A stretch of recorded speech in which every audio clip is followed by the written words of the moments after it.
इस वीडियो के तमाम नाज़रीन अस्सलामु अलैकुम वरहमतुल्लाहि वबरकातुहू और दीगर मज़ाहिब के लोग आदाब अर्ज़ है। Good afternoon.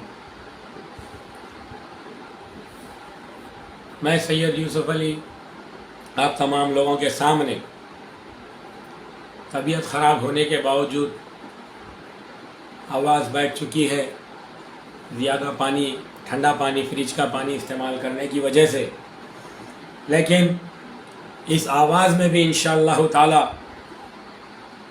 इतनी ही आवाज़ से राजा सिंह जैसे काफिर की फाड़ सकता हूँ, इतनी ही आवाज़ से हमारी सफ़ों में मौजूद मुनाफिकों को चुन चुन के निकाल सकता हूँ। 2 दिन पहले बरोज़ जुमेरात ईद मिलाद पार्टी के नाम से अमजदुल्ला खान और उसके चेले चपाटों ने एक प्रोग्राम किया, तो मैंने पूरा वो यूट्यूब पे देखा। तो आखिरी में मैं टाइटल दिया उसका, वो ईद मिलाद पार्टी नहीं थी, रोतरू मिलाद पार्टी थी। रोतरू मिलाद पार्टी थी, वो रोते रहना, इज्तिमाई तौर पर मिलके बेवा का रोना, वही उनका चलता रहता। तो ये मैं समझता हूँ ख्वाजा बिलाल को, अमजदुल्ला खान को और दूसरे मुनाफिकों को बीजेपी से पहली किस्त आ गई है, तो जुमेरात के दिन से इनका काम शुरू हो गया मुनाफिकत का। बीजेपी से पहली किस्त आ गई है लोगों को, तो जुमेरात के दिन से ईद मिलाद पार्टी के कितने दिन हो गया ईद के, हम तो अब बकरीद की तैयारियां कर रहे हैं, थोड़े दिन गए तो बकरीद है। और एक साहब तो काले पत्थर वाले जो है हमेशा वो एक ग्रुप बना हुआ है बकरीद बकरा बोल के, वो उन्होंने बकरे डालना भी शुरू कर दिया ग्रुप में। तो बकरीद की तैयारी में आ गए हम लोग। ने जो है सब होने के बाद मिल के रोने के वास्ते और मुस्लिम क़यादत को बदनाम करने के वास्ते, कल तक रेवंत रेड्डी को अब्बा अब्बा बोलता था, अब अन्ना अन्ना पे आ गया और केसीआर साहब को बदनाम करा और समझ रहा कि इन्हें हरा दिया, समझ रहा इन्हें कितनी बड़ी जो है खुशफहमी का शिकार में ज़िंदगी गुजार रहा अमजदुल्ला खान। लेकिन मैं इसका एक प्रूफ देता हूँ आपको। 40 मिनट 56 सेकंड इसकी तकरीर करा अमजदुल्ला खान। कितने? 40 मिनट्स 56 सेकंड्स। तो आप यकीन करिए और मैं बता भी दूंगा और आप लोग भी यूट्यूब पे इधर उधर देख ले सकते, मगर मैं बता देता हूँ, कई को टाइम वेस्ट करते। मैं इसका सबूत दे रहा हूँ। इन्हें बीजेपी से पैसे खाता, इसके बाद दौर से इन्हें पैसे खाता अमजदुल्ला खान। अब तो ख्वाजा बिलाल भी शामिल हो गया। और कल रात में एक वीडियो देखा, उन्हें जो इशारे से जो तीर चलाई, फिर कल दोनों तीनों मिलके जो है लोगों को जमा करके उसकी कैंपेनिंग कर रहे। तीर चलाने का अंदाज, वो मैडम का अंदाज ये मुनाफिकों को इतना पसंद आ गया, उसकी कैंपेनिंग कर रही। कल रात में देख रहा था मैं। मेरे हाल ऐसे मुनाफिकों का ठिकाना जहन्नुम ही है। तो अमजदुल्ला खान 40 मिनट 56 सेकंड तकरीर करा और फ़लस्तीन के बारे में थोड़ा ओगलाड़ा रोना रोया। ओगलाड़ी पना बोलते नहीं, दिखावा। वो भी हबीब मिल्लत अकबर उद्दीन अवैसी साहब की नकल करने जा रहा है इन्हें तकरीरों में, और नकल कर रहा मगर नहीं आ रहा इसको। अल्लाह फ़र्ज अदा कर दिए, दीवाने दीवाने अल्फाज। तो बहरहाल उन्हें सीख नहीं सकता। उन्हें जो है पैदाइशी पॉलिटिशियन है, अमानुल्लाह खान की औलाद है, लेकिन आज तक मेरी जैसी भी तकरीर नहीं कर सकता। तो बहरहाल कुछ देर क्या करा, वो फ़लस्तीन के बारे में ऐसा इन्हें बहुत बड़ा फ़िक्रमंद बोले, जैसा अरे अमजदुल्ला खान, तेरे जैसे मुनाफिकों की वजह से जो सऊदी हुक्मरान हैं, जो दुबई के हुक्मरान हैं, ये जो ऐसे मुनाफिका जो है ना हुक्मरानी कर रही, वो तेरे जैसे मुनाफिका हैं बोल के आज फ़लस्तीन का ये हाल है। डंके की चोट पे यूसुफ अली बोल रहा है, या हिंदुस्तान में ने सऊदी अरब में भी बोला, सऊदी हुक्मरान के बारे में सऊदी अरब में भी बोला। मेरे मोहतरम बुजुर्गों, नौजवान साथियों, थोड़ा ऐसे चीज़ में ज़रा संभाल लीजिए, माफ़ी चाहता हूँ मैं। तो इस अमजदुल्ला खान का हाल ये है, इन्हें अपने बड़े भाई और पार्टी का सदर बोल रहा मजीदुल्ला खान फरद को, तो उसके नाम के साथ सांप भी नहीं लगा सक रहा, इतना बदतमीज लौंडा है ये। नौजवान कहते एक बुढ़ा बोलता है इन्हें नौजवान, 55 साल का है, रफली बोल दिया तो 55 साल का है कम से कम अमजदुल्ला खान, तो 55 साल में कौन नौजवान बोले रे? रफली अगर मैं बोल दिया तो 55 साल का है, सही अगर तारीख निकाले तो 55 के ऊपर निकलता। अब शेखर सुमन जैसा अपने आप को जवान बताता नहीं, फुग्गा उग्गा जमा के आके टी शर्ट डाल के बैठता, अमजदुल्ला खान का वैसी छे छोटे बच्चों के ऐसा साइड की मांग निकाल के यूं चिपका लेके चब्बू वाला रख लेके अपने आप को जवान बताने की कोशिश करता। है कुछ भी नहीं, एक है बुढ़ा उन्हें बोल ले रहा उसको नौजवान है, नौजवान 55 साल में कौन नौजवान रहा रे? बहरहाल बहुत बातें निकलते रहती, मैं मुद्दे पे आ जाता हूँ, मैं ज़्यादा तवील करना नहीं चाह रहा हूँ, हल्लाख में दर्द भी हो रहा। खैर कोई मसला नहीं है, इस कौम और मिल्लत के लिए ये गले में दर्द ने गला कटाने भी तैयार है, वो मसला नहीं है हमारे लिए। लेकिन अवाम के सामने, मिल्लत इस्लामिया के सामने उस मुनाफिक को बेपर्दा करना ज़रूरी है।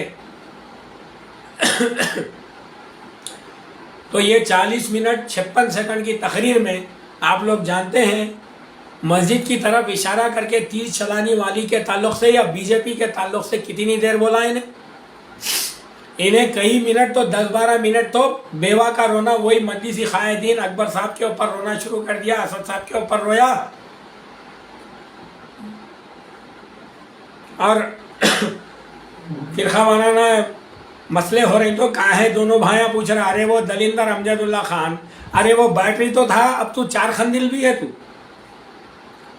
हर जगह जहाँ मसला आया मजलिस के सुदूर मोतमदीन इब्तदाई पूरी कमेटी, वहाँ के मुहिबान मजलिस सब पहुँचने के अलावा मजलिस का एडुकेट पैनल हर जगह पहुँचा। हर जगह असदुद्दीन अवैसी साहब, अकबरुद्दीन अवैसी साहब, जुल्फ़िकार अली साहब, रहमत बेग साहब टेलीफोन्स के ज़रिए जाके जो जैसा सहूलत हुआ वहाँ के जो है एसपी वगैरह से बात करके आए। इतनी झूठ फैलाने की कोशिश कर रहा जैसा लोग जो है कुछ देखते ही से नहीं, तू झूठ फैलाए तो होता, तेरी झूठ की वजह से तू हार गया। और इन्हें एक तरफ बोलता बड़ा शरीफ बन के, मैं अल्लाह का फैसला है बोल के अल्लाह के ऊपर छोड़ दिया, भाई ये अल्लाह की मर्जी थी बोलता, दूसरे मिनट में नहीं साजिश करे मेरे खिलाफ बोलता। करे तेरा छर्रा पिछवाड़े का कहीं एक जगह टिकता रहे, तकरीर करना कोई वो नहीं है रे, मजाक नहीं है तकरीर करना भी। यही तकरीर में बोल रहा कि जो है अल्लाह की मर्जी थी। तो ठीक है, अल्लाह की मर्जी है, वो मजलिस को कामयाब करना वो अल्लाह की मर्जी है वो। फिर दूसरे मिनट में क्या बोलता मालूम, लेकिन मैं ज़मीनी बात बोलता हूँ, वो उसको इतने पैसे दिए मजलिस वाले, वो पुलिस वाला ऐसा हुआ वो वैसा हुआ, फिर साजिश करे बोलता। या तो साजिश बोल ले या तो अल्लाह की मर्जी बोल ले, लेकिन मुनाफिक है ना, तू दोहरा रहता हर जगह। तो गिरगुट के जैसे मुनाफिक जो है कैसे रहते, दोहरे रहते, दोगले रहते, वही है तो अमजदुल्ला खान। इसीलिए तेरे मुंह से भी अल्लाह ताला जो है पिछले मिनट में फिर अगले मिनट में तेरे को बेनकाब कर देता, अश्कार कर देता। तो आप लोग यकीन मानेंगे, ये जो है Amjadullah Khan battery 4 खंदिल 40 minute 56 second में केसीआर के नाम पे बहुत ज़्यादा रोया। फिर उसके बाद रेवंत अब्बा बोलता था इलेक्शन से पहले, एमएलए इलेक्शन से पहले, वरना पे आ गया रेवंत रेड्डी के नाम पे रो रहा, फिर जमात के नाम पे तो बेवा का रोना रोते ही रहता है इन्हें। और उसको खबर में से उठाने के बाद में भी वही बोलने वाला है इन्हें। फरिश्ते उठाते जो है इन्हें सवाल जवाब करे तो उन्हें वही हो अमजदुल्ला खान का हाल। हाँ, मैं मरा भी जो है फरिश्तों को बोल देता हो गया, असद साहब अकबर साहब की तरफ से मैं मर गया बोल गया। ये हालत तो है इसका। और जो है स्कूलों के ताल्लुक से अगर झूठ फैलाने की कोशिश करा अमजदुल्ला खान, तो याद रख ये 20,000 बच्चे जो पढ़ रहे ना, उनके पेरेंट्स को लाके इंक्लूडिंग माई सेल्फ, मेरे को मिला के बोलो, मैं पेरेंट्स को लाके तेरे चंचल उड़े में छोड़ देता हूँ तेरे घर का। नहीं फिर क्या हालत होती देख ले तू। अब इसी स्कूल ऑफ एक्सेलेंस के ताल्लुक से जो झूठ फैलाने की कोशिश कर रहा, ये 20,000 स्टूडेंट्स और भी बढ़ने वाले हैं। वो लाके पेरेंट्स को तेरे घर कने छोड़ देता हूँ, फिर वो हालत होती तेरी, भागने कम ज़मीन कम पड़ जाना तेरे को। अमजदुल्ला खान की हालत ये है, आप लोग यकीन नहीं करेंगे, 40 मिनट 56 सेकंड में 40 सेकंड बोला, 40 ओनली 40 सेकंड्स बीजेपी के ताल्लुक से बोला। आप लोग सुनो, इन्हें कितना बड़ा दल्लाल है, बीजेपी को बिका हुआ है इसके बाप के दौर से। अरे तेरा बाप वेंकैया नायडू से भी पैसा खा के अमानुल्लाह खान सालार को नहीं हरा सके। वेंकैया नायडू को तेरा बाप जिताना चाहता था, अमानुल्लाह खान, तेरा बाप अमानुल्लाह खान जिताना चाहता था। डंके की चोट पे शुरू से बोल रहा हूँ, हम हालात देखे हुए हैं। तेरा बाप जिताना चाहता था, मजलिस में निकला था, नया नया था, फिर भी नहीं। अल्लाह ताला तेरे बाप को रुसवा करा जभी भी, आज भी तू रुसवा हो रहा। तुम्हारी आने वाली नस्लें अगर नहीं सुधरी तो रुसवा होते रहेंगी। ये सुन लीजिए आप लोग। पाकड़े पहलवान दोनों भाई कहाँ पर थे, आज आके बड़े बड़े बात, और एक नया हिस्सा चल रहा, एक हिजड़े बुला के छोड़ दिया हैदराबाद में। बीजेपी में कोई मर्दा नहीं मिले, इलेक्शन लड़ाने कोई औरत नहीं मिली। खैर वो क्या है, मैं ज्यादा नहीं बोलता। कल वो एक्शन ले रहे, यूं कहते तीर, अरे अम्मा हमारी तीर घुस गई तो तुम क्या जाते? इनकी अम्मा है वो, इनकी अम्मी है वो। अभी जरा ठहरे जी, गड़बड़ कर रही। देखो आप, हमारे मुस्तफा भाई और मजीदुल्लाह खां फरहत, जब से सलीम भाई बैठे हुए थे, मजीदुल्लाह खां फरहत कुर्सी है, वो बैठे कुर्सी पे, बस अब इससे ज्यादा नहीं बोलता भाई, इससे ज्यादा नहीं बोलता। मैंने तो बीजेपी वाले पैसे नहीं देते, और इन्हें खुद अपने मुंह से बोल रहा ना भाई अम्मा बोल के, इनकी अम्मी है कहते वो बीजेपी की जो कैंडिडेट है हैदराबाद से। मैं बोल रहा हूँ ये बात, इन्हें अपने मुंह से बोल रहा। फिर एक बार सुन लो आप लोग, मैं झूठ कहीं को बोलूँ भाई, आप लोग खुद सुन लो।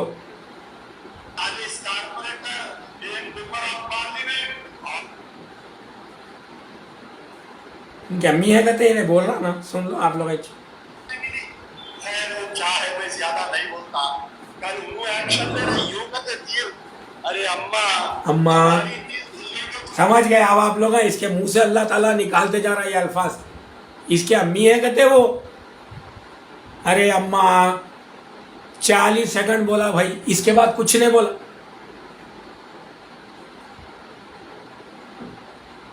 ये अमजदुल्ला खान की हकीकत है।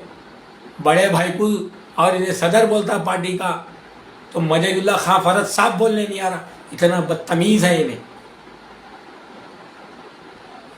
बीजेपी के लिए मस्जिद के तरफ तीर का निशान बनाने वाली और मारने वाली को तो 40 सेकंड बोलता, अम्मा बोलता उसको। ये तेरी हकीकत है, यही है। तो उसको आज अम्मा बोला, हकीकत में 1994 से 1994 से। अरे अमजदुल्ला खान, तुम लोगों की पालनहार तुम्हारी अम्मा बीजेपी है। बहुत बोलता, बहुत झूठ बोला, बहुत फैला रहा झूठ, लेकिन झूठ के साथ साथ अल्लाह ताला तेरे मुंह से निकाला आज अम्मा बोल के। मेरे मोहतरम बुजुर्गों, नौजवान साथियों, 1994 से इनकी पालनहार बीजेपी है। यह अमानुल्लाह खान और उसकी औलाद की पालनहार अम्मा बीजेपी है। इससे ज़्यादा नहीं बोलता, मैं बोल दे रहा। क्यों? पैसे नहीं मिलते, इनको पैसे देके खड़ा किया जाता मजलिस के खिलाफ, मुस्लिम क़यादत के खिलाफ। ये लोग दल्लाल हैं, आरएसएस बीजेपी के दल्लाल हैं अमजदुल्ला खान वालों का। अब इसमें क्या ख्वाजा बिलाल तू भी शामिल हो गया? और कौन कौन है सामने आओ। किसी को कुछ भी नहीं देता, इन्हें याद रख लो। जैसा पैसा देने का वक्त आया एमएलए इलेक्शन में, रोने का ढोंग करा, ढोंग धतूरा, मगरमच्छ के आंसू। पुट्टों को पैसे नहीं दिया, काम करने वाले पुट्टे खाली बेवकूफ़ा घर दार छोड़ के पागल फिर रही। उनको जज्बात में लाकर हाँ पैसे नहीं चाहिए भाई। अरे बेवकूफ़ बच्चों, होश करो। एमएलए इलेक्शन में 25 करोड़ रुपए बचा लिया, इतना पैसा कमाया, तुमको 25 पैसे नहीं दिया। बाबा जी का ठुल्लू बता दिया तुम लोगों को रोके। ये अमजदुल्ला खान दल्लाल की हकीकत है, ये दल्लाल है अमजदुल्ला खान। कल कल रात का वीडियो देखो, दोनों तीनों ठहर के पब्लिक को जमा करके वो तीर लेके ठहरे हुए हैं कि इसकी कैंपेनिंग कर रहे हैं। बहरहाल इंशाल्लाह मैं आता रहूँगा, फिर बोलता रहूँगा। मेरे मोहतरम बुजुर्गों, नौजवान साथियों, ये इलेक्शंस बहुत अहम है। कल काफिर राजा सिंह भी बहुत बड़े बड़े बातें कर रहा था, उसके इतने बड़े बातों का हैदराबादिया एक ही जवाब देते, तेलंगाना के मुसलमानों का एक ही जवाब देता। चूतिए बातें नखो कर मागू लग देते बोलते, राजा सिंह के इतने बातों का एक ही जवाब है।